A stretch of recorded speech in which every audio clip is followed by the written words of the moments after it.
Hello, and welcome to That Girl Magic, the podcast where we explore the transformative power of wellness, self improvement, and magic.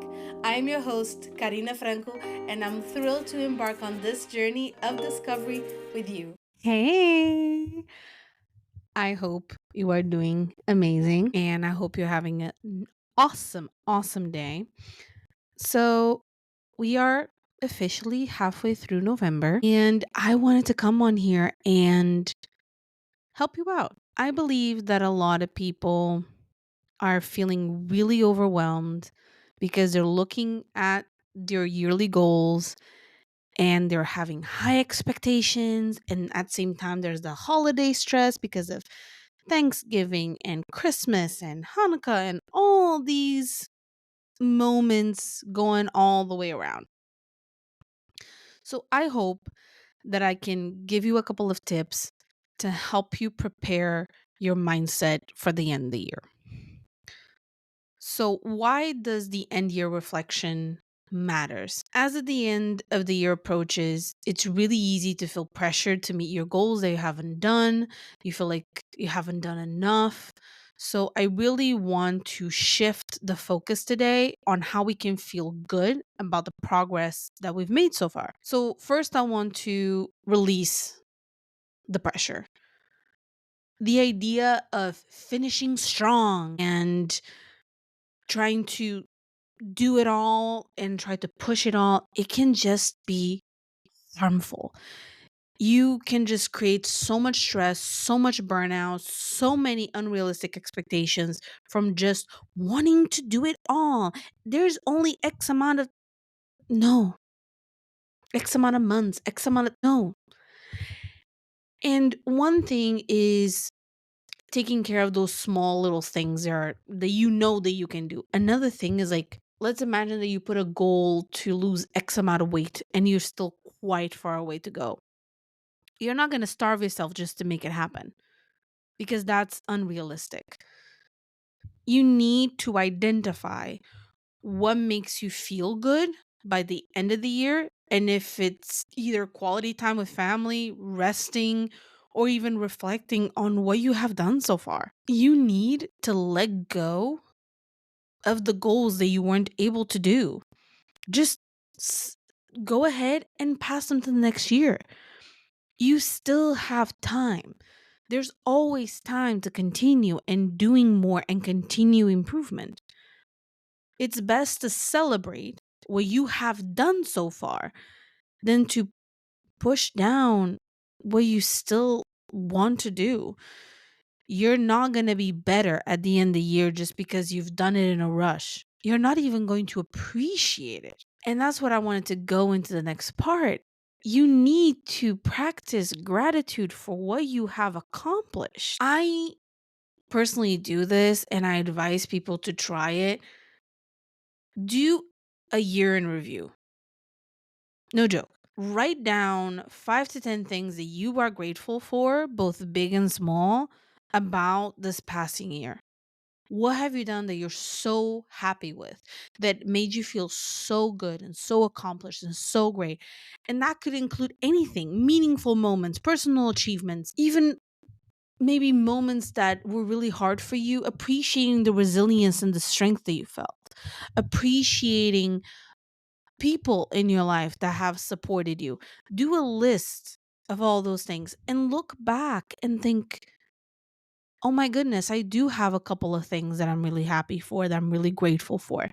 And doing those things will guide you to be able to also identify what you want for the next year. Like, do I want more of this? Do I want less of this?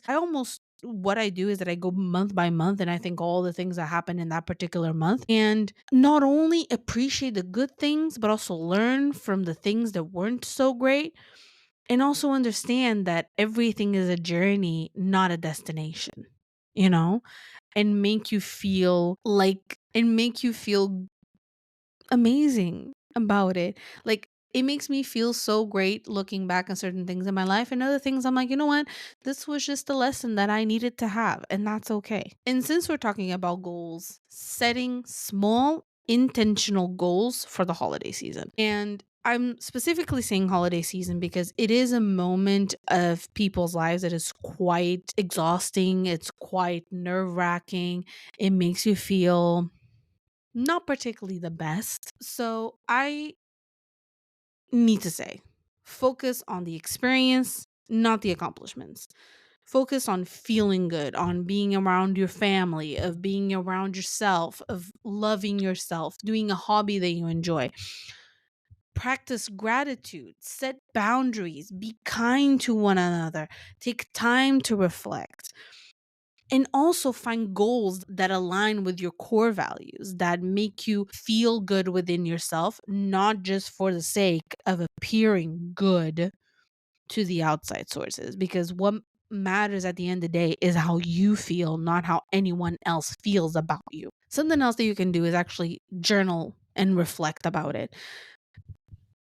And I actually wanted to bring out 5 prompts that you could do, that you could journal if you like journaling. So here's my 5 prompts.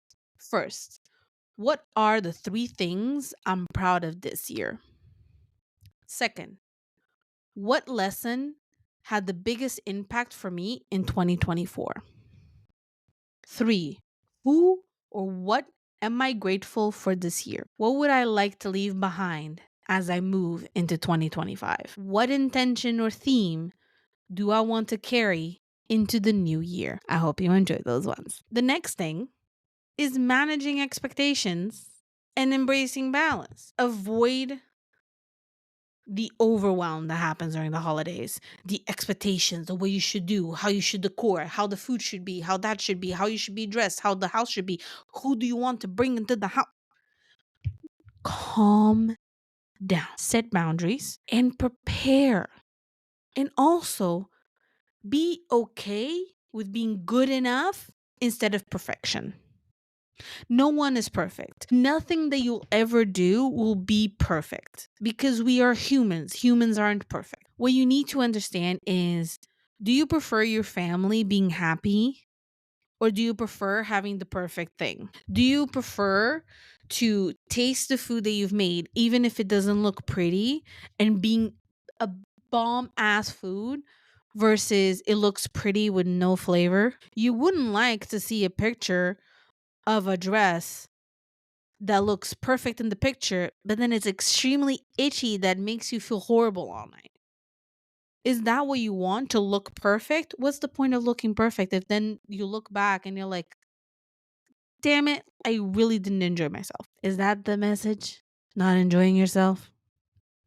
I don't think so. So here's what I want to end with. I want to end with encouraging you to reflect and encouraging you to honor what you have done so far, to honor your ability to look last year at the end of the year, for you to look into this year that we're currently in, and knowing and honing and focusing on taking care of yourself and doing the best that you could do to improve what you felt like it needed to change. Now, I'm asking you to reflect and be grateful of what you have done so far. Compare yourself now to a year back, and you're going to admit it was a huge shift, it was a huge change. So appreciate that moment as you step yourself into the end of the year, and that you can just look at yourself in the mirror and say, I have done enough. I am good enough. And I know for a fact that I feel accomplished and that I feel good in my intentions. And now I will step into the next year feeling grateful for what I have done so far.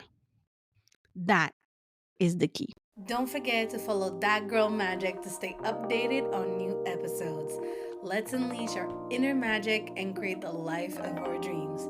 I'll see you in the next episode.